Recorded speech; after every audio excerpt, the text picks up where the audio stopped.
இந்த நேரத்துல இவன் எங்க போறான்? இது அவர்கிட்ட சொல்லணுமே.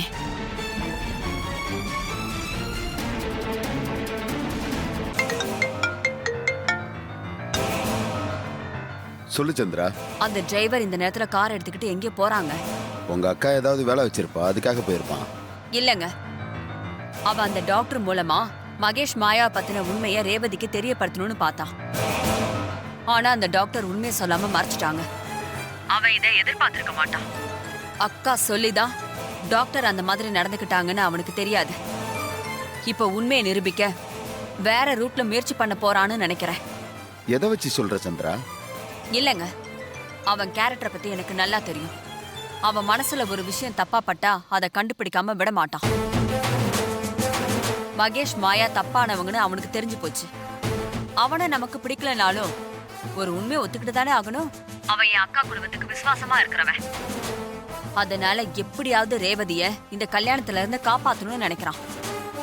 அதுக்குதான் உண்மையை நிரூபிக்கிறதுக்கு வேற யாரையாவது கூட்டிட்டு வர போறான்னு நினைக்கிறேன். சரி, அவன் எதுக்கு போனாலும் மண்டபத்துக்கு திரும்ப வர மாட்டான். அதுக்கான ஏற்பாடெல்லாம் நான் செஞ்சிடறேன், நீ கவலைப்படாம இரு. சரி, அவன் பிரச்சனை முடிஞ்சாலும் என் அக்காக்காரி பிரச்சனை இருக்கே, அதை என்ன பண்ண போறீங்க? உன் அக்காவையும் தூக்கறதுக்கு ஏற்கனவே முடிவு பண்ணியாச்சுல்ல. நாளைக்கு காலையில மண்டபத்துல வச்சு உன் அக்காவை தூக்க பிளான் பண்ணிட்டேன். அப்ப கல்யாணத்தப்ப என் அக்காக்காரியும் இருக்க மாட்டா, அந்த டிரைவரும் இருக்க மாட்டான், அப்படிதானே? ஆமா, நமக்கு பிரச்சனையா இருக்கிற 2 பேருமே இருக்க மாட்டாங்க. ஆனா கல்யாணத்தப்ப ரேவதி அம்மா எங்கன்னு கேட்பாளே, அவளை என்ன சொல்லி சமாளிக்கிறது? அந்த நேரத்துல அம்மா கோயிலுக்கு போயிருக்காங்க, அது இதுன்னு சொல்லி கன்வின்ஸ் பண்ண வேண்டியதான். அது உன்னோட சாமர்த்தியம். சரிங்க, நான் முயற்சி பண்றேன். சந்திரா, அது உன்னாலதான் முடியும். ஏன்னா நீ அவளோட சித்தி, புரியுதா? அம்மா ஸ்தானம். உன் பேச்சுக்கு அவ மரியாதை கொடுப்பா. அதனால அவளை பேச்சு கன்வின்ஸ் பண்ணு, புரியுதா? சரிங்க, அதை நான் பாத்துக்கிறேன். மத்த விஷயங்களை நீங்க பார்த்து எல்லாத்தையும் கவனமா செய்யுங்க, இல்ல நம்ம மாட்டிக்குவோம். அதெல்லாம் நான் பாத்துக்கிறேன், நீ கவலைப்படாத சந்திரா. வச்சிடவா? சரிங்க.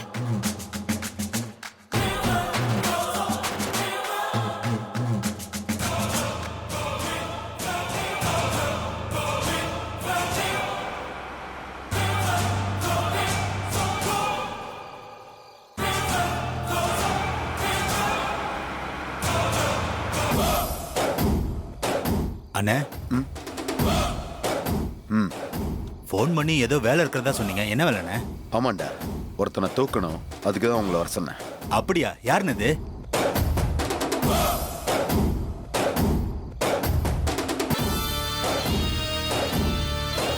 இவனை தான் நீங்க தூக்கணும். நாளைக்கு சாமுண்டீஸ்வரியோட மக கல்யாணம் நடக்குதுல்ல, அந்த மண்டபத்துக்கு இவன் வராம நீங்க தான் பாத்துக்கணும். இவனை எங்க பார்த்தாலும் அடிச்சு தூக்கிடுங்க. அப்புறம் போட்டோ பார்த்துட்டீங்கல்ல, இருந்தாலும் உங்களுக்கு அனுப்புறேன். டேய், பார்த்து கரெக்டா ஃபாலோ பண்ணுங்க. சரிங்கண்ணே. டேய் வட.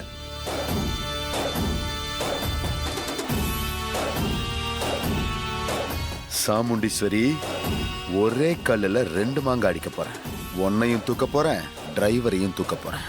அதுக்கப்புறம் என்ன செய்யறேன்னு பார்ப்போம்.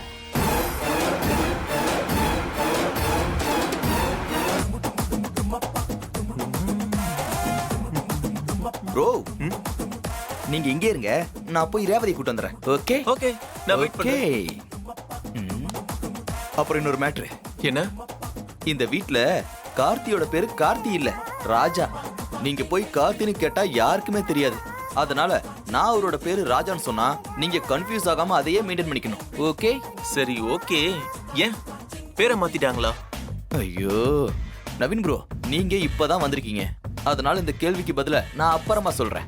கொஞ்சம் அமைதியா நிறைய கேள்வி கேட்கறத குறைச்சிக்கிட்டு கொஞ்சம் கோஆபரேட் பண்ணீங்கன்னு வச்சுக்கோங்க, ரொம்ப நல்லா இருக்கும். ஓகே? Okay okay.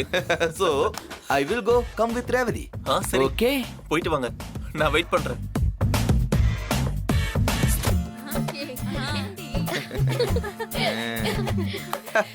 என்ன சிஸ்டர்ஸ்லாம் ஒரே அரட்டை போல இருக்கு. இடையில ஏதாவது நந்தி மாதிரி வந்துட்டானா? அதான் வந்துட்டீங்கல்ல, சொல்லுங்க. துர்கா, ஒரு நிமிஷம் என் கூட வரியா? எதுக்கு மாமா? உன்னை பார்க்க ஒருத்தர் வந்திருக்காரு. அவருக்கு உன்னை அறிமுகப்படுத்தி வைக்கணும். அதுக்கு தான் உன்னை கூப்பிட்டுட்டு போலான்னு வந்தேன். என்ன பார்க்க வந்திருக்காரா? யார் மாமா அது? அவரு நம்ம டிரைவர் ராஜாவோட ஃப்ரெண்டா. பெங்களூர்ல இருந்து வந்திருக்காருன்னா பாத்துக்கோயேன். ராஜாவும் அவரும் ஸ்கூல்ல ஒன்னா படிச்சவங்களாம். சரி, அவர் எதுக்கு என்ன பார்க்கணும்னு சொல்றாரு? ஐயோ, இஷ்டத்துக்கு கேள்வி கேக்குறாளே. இவளுக்கு பதில் சொல்லியே நான் டயர்ட் ஆயிருவேன் போல இருக்கே. கொஞ்சம் சர்பத்து குடிச்சா தேவலாம் போல இருக்கே. என்ன மாமா யோசிக்கிறீங்க? அவர் எதுக்கு என்ன பார்க்கணும் சொல்லுங்க மாமா. அது வந்து நீ காலேஜ் படிச்சிருக்கல, அதான் ஒருவேளை உன் வேலை விஷயமா ஏதாவது பேசிருப்பாருன்னு நினைக்கிறேன். அதான் உன்னை பார்க்கணும்னு ஆசைப்படுறாப்ல. ஏய், மாமா தான் சொல்றாருல்ல, அதை விட்டுட்டு ஏன் கேள்வி கேட்டுட்டு இருக்க? போய் யாரு என்னன்னு பார்த்து பேசிட்டு வா. சரிக்கா. போலாமா? பாய் ரோகு. என்னக்கா ரொமான்ஸ் பலமா இருக்கு?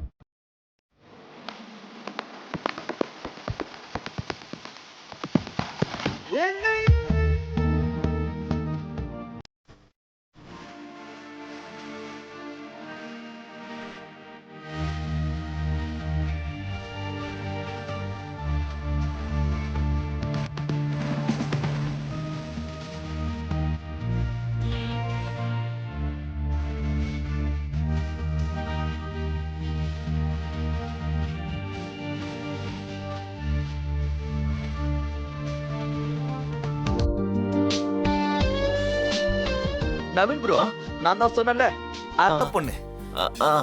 இவர் பேரு நவீன். இவர் தான் உன்னை பார்க்கணும்னு சொன்னாரு. பெரிய பிசினஸ் மேனு. ஓ, வணக்கம். என்ன நீ நம்ம குடும்பத்திலே நீ தான் மாடர்ன் கேர்ள். நீ வந்து வணக்கம் போடலாமா? அவரு Bengaluru. Hi-tech hi-tech modern, modern hi-tech. கைய கொடு.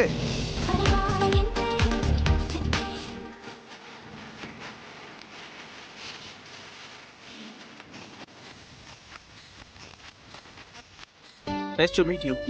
Nice meeting you sir. ஐயோ, என்ன சார்லாம் கூப்பிடாதீங்க. அப்படியா? வேற எப்படி கூப்பிடுறது? Please call me Naveen. Okay mister Naveen, என்ன பார்க்கணும்னு சொன்னீங்களாமே. ஆமா, அது வந்து ராஜா தான் நீ அவசியம் அவங்கள பார்க்கணும்னு என்கிட்ட சொன்னான். ஜஸ்ட் இன்ட்ரோடியூஸ் ஆயிட்டோனா ஒரு நல்லதுன்னு நினைச்சிருப்பான். எப்பவுமே ராஜா சொன்னானா அது நல்ல விஷயமா தான் இருக்கும். Anyway, instead of pressure to meeting you.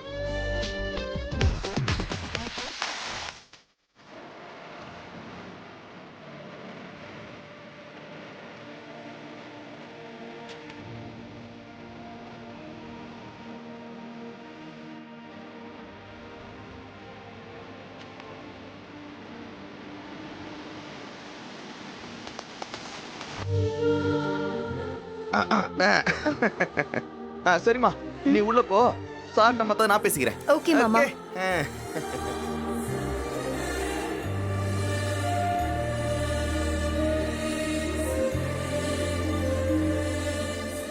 Naveen bro, இவங்க தான் கல்யாண பொண்ணு. பேரு ரேவதி. பிடிச்சிருக்கா? Revathi, nice name. ரொம்ப பிடிச்சிருக்கு. ரொம்ப அழகா இருக்காங்க. I like her very much. Actually Karthi ரொம்ப கிரேட் தான். இவ்வளவு அழகான பொண்ணை பார்த்து வச்சிருக்கா. நீங்க இப்படி ஓரமா உட்காந்து ஃபீல் பண்ணுங்க. நான் போயிட்டு இப்ப வந்துடுறேன். நல்லா ஃபீல் பண்ணுங்க.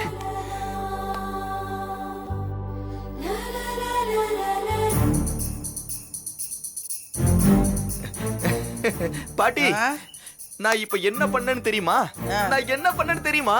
சொல்லு. கார்த்தியோட ஃப்ரெண்ட நவீன டைவர்ட் பண்ணி அவகிட்ட ரேவதியை காமிக்கிறேன்னு சொல்லி துர்காவை காமிச்சு இதுதான் ரேவதியும் டைவர்ட் பண்ணிட்டேன்.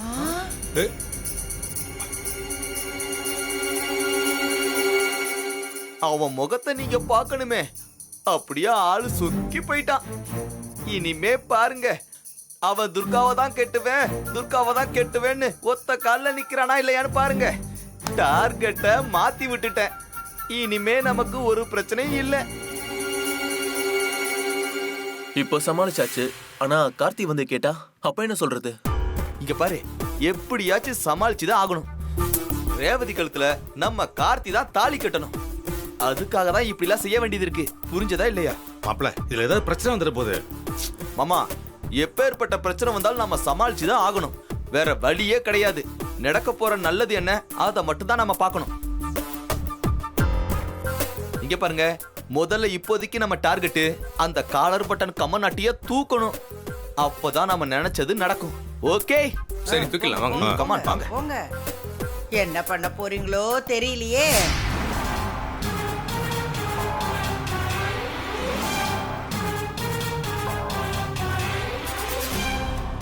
மாயா, நீ போய் ரேவதி கிட்ட பேசிட்டு வந்துரு.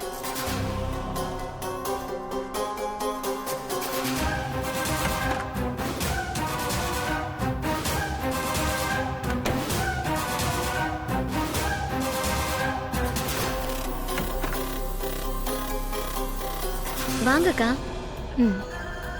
உட்காருங்க. பரவாயில்ல, இருக்கட்டும். என்ன விஷயம் சொல்லுங்க. அது அது வந்து அது என்னாச்சு? ஏன் தயங்குறீங்க? சொல்லுங்க. ஆக்சுவலி ரேவதி, உன்கிட்ட ஒரு முக்கியமான விஷயம் பேசணும்னு வந்தேன். சரி, பேச வந்தா பேச வேண்டியது தானே. இங்க நம்ம 2 பேரும் மட்டும் தானே இருக்கோம். சொல்லுங்க. வர வர எனக்கு இந்த கல்யாணம் நடக்கும்ன்ற நம்பிக்கை குறைஞ்சுக்கிட்டே இருக்கு ரேவதி.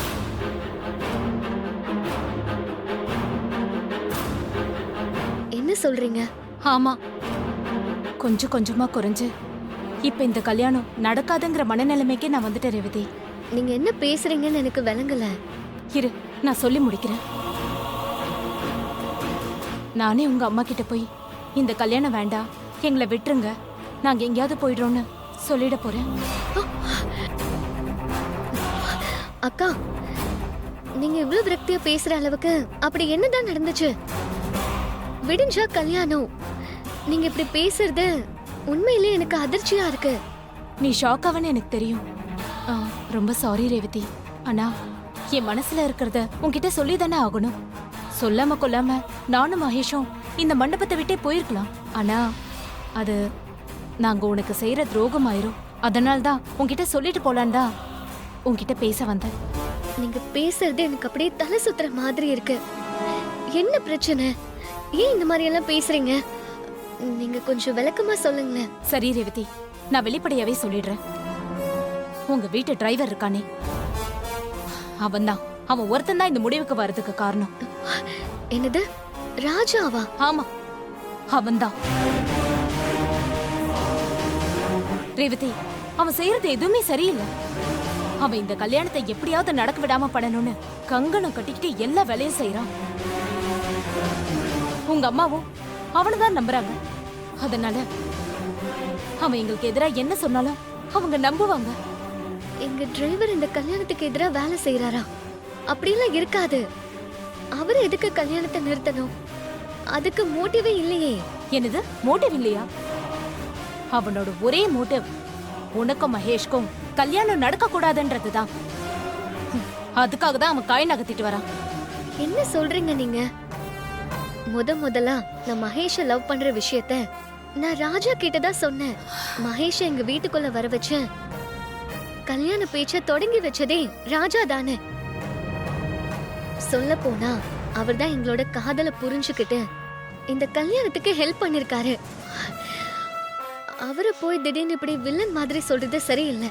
இல்ல ரேவதி, ஆரம்பத்துல அப்படி இருந்திருக்கலாம். ஆனா அதுக்கப்புறம் அவன் நடந்துக்கிறது எல்லாமே நடிப்பு, சூழ்ச்சி. அவன் வீட்ல ஒரு முகம் காட்டுறான், வெளியே ஒரு முகம் காட்டுறான். அத உங்களால புரிஞ்சுக்க முடியல. எனக்கு என்னமோ அப்படிலாம் தோணலக்கா. நீங்க ஓவரா கற்பனை பண்றீங்கன்னு நினைக்கிறேன். அவர் எப்பவும் ஒரே மாதிரி தான் இருக்காருன்னு எனக்கு தோணுது. தயவு செஞ்சு கொஞ்சம் புரிஞ்சுக்கோ ரேவதி. மத்ததெல்லாம் விடு. இன்னைக்கு என்ன நடந்துச்சு? அந்த மல்லிகா டாக்டர் கிட்ட அவன் நம்மள எதுக்கு கூட்டிட்டு போனான்னு நினைக்கிற? எதுக்கு சொல்லவே எனக்கு அசிங்கமா இருக்கு ரேவதி. மகேஷ்க்கும் எனக்கும் தப்பான உறவு இருக்கிறதாவும், அதனாலதான் கர்ப்பமாகி அபோஷன் வரைக்கும் போயிருக்கிறதாவும் ஒரு கதையை உருவாக்கி அவன் சில இடங்கள்ல எல்லாம் பேசிட்டு இருக்கான். அது என் காதுக்கு வந்ததா? அந்த டாக்டரையும் அவன் சூழ்ச்சி பண்ணி அவங்கதான் எனக்கு அபோஷன் பண்ணதா பொய் சொல்றதுக்கு தான் கூட்டிட்டு வந்திருக்கான். ஆனா அந்த டாக்டர் உங்களுக்கு எதிராக எதுவுமே சொல்லலையே. அந்த டாக்டருக்கு கொஞ்சம் மனசாட்சி இருக்கு. ஆரம்பத்துல சரியா விஷயம் புரியாம அவனுக்கு ஒத்துக்கிட்டு வந்திருக்காங்க. இங்க வந்ததும் அவனுக்கு சாதகமா எதுவும் சொல்லாம நேர்மையா எங்களை தெரியாதுன்னு சொல்லியிருக்காங்க. என்னால நம்பவே முடியலையே. நீ வேணா பாரு, இன்னைக்கு நடந்ததை யோசிச்சு பாரு. என்னமோ விசாரணை மாதிரி தானே அவன் டாக்டர் கிட்ட நம்மள கூட்டிட்டு போனா. ஒரு விஷயம் பேசணும், கொஞ்சம் வரியா? எங்க என்ன விஷயம்? இங்க ரூம் நம்பர் 1ல டாக்டர் வெயிட் பண்ணிட்டு இருக்காங்க. நீ போய் அவங்க கூட இரு, நான் வந்து சொல்றேன்.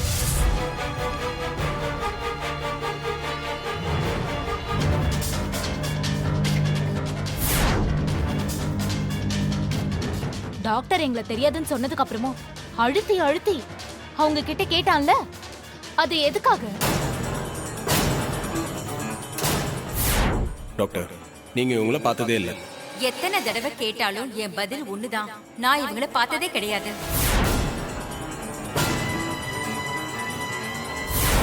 இதெல்லாம் நீ எதுக்காக பண்ண? என்ன காரணம்னு ஒன்னும் புரியலையே. இப்போ என்ன எதுவும் கேட்காது. நான் அப்புறமா இது கூப்பிட்டேன்ற காரணத்தை சொல்றேன்.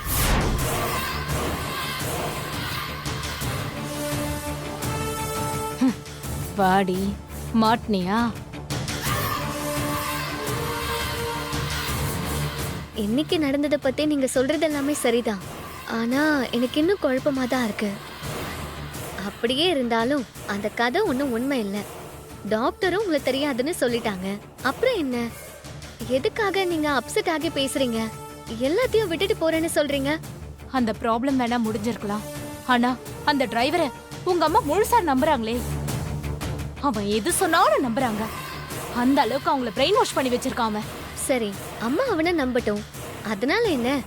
நடக்க போற கல்யாணத்துக்கும் என் அம்மா அவனை நம்புறதுக்கும் என்ன சம்பந்தம்? ரேவதி, எனக்கு பயமா இருக்கு. பயமா? என்ன பயம்? நிச்சயதார்த்தத்திலே சில குழப்பங்கள் நடந்துச்சு இல்லையா? அது மாதிரி ஒருவேளை நிச்சயதார்த்தத்துல நடந்த மாதிரி நாளைக்கு கல்யாணத்துல ஏதாவது அசம்பாவிதம் நடந்து மகேஷ் காணாம போறதுக்கு வாய்ப்பு இருக்குன்னு எனக்கு தோணுது ரேவதி. ஆள் வச்சு மகேஷ கடத்தினாலும் கடத்திடுவாங்க. அப்படி ஒருவேளை மகேஷ் இல்லங்கிற பட்சத்துல உங்க அம்மா அந்த டிரைவரை உன் கழுத்துல தாலியை கட்ட சொன்னாலும் சொல்லுவாங்க. அப்படியெல்லாம் எதுவும் நடக்காது. நீங்களாம் ஏன் கற்பனை பண்ணி பேசுறீங்க? நிச்சயதார்த்தத்தப்ப மகேஷ் காணாம போனதாலதான் அம்மா அப்படி சொன்னாங்க. இப்பவும் அதே மாதிரி நடக்கும்னு ஏன் இமேஜின் பண்றீங்க? உனக்கு இதெல்லாம் கற்பனைன்னு தோணலாம். ஆனா எனக்கு இதெல்லாம் நடந்துருமோன்னு பயமா இருக்கு ரேவதி. நீங்க ரொம்ப குழம்பி போயிருக்கீங்க. நான் இருக்கேன், எல்லாமே நல்லா நடக்கும். நீங்க ரிலாக்ஸா இருங்க. இல்ல இல்ல ரேவதி, நீ என்ன சமாதானம் சொன்னாலும் எனக்குள்ளுக்குள்ள ஒரு பயம் இருந்துகிட்டே இருக்க. கல்யாணம் வரைக்கும் வந்து அது நடக்காம போனா மகேஷ் அவ்வளவுதான் உடைஞ்சு போயிருவான். அப்படியெல்லாம் நடக்காது. எவ்வளவு பிரச்சனை வந்தாலும் என் மனசு மாறாது.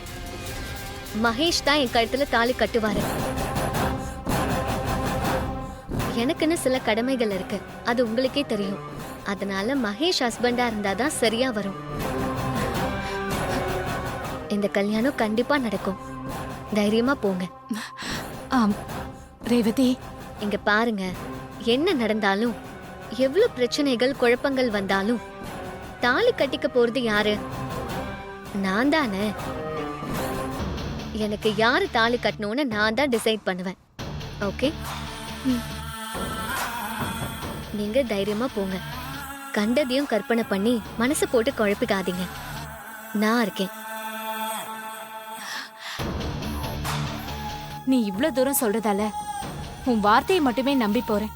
வரட்டுமா?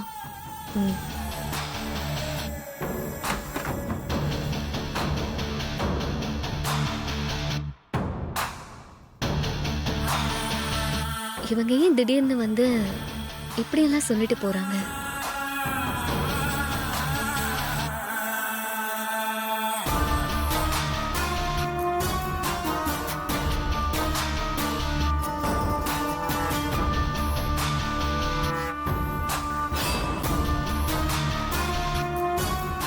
ரேவதியை நல்லா பிரெயின் வாஷ் பண்ணி நமக்கு தகுந்த மாதிரி மாத்தியாச்சு.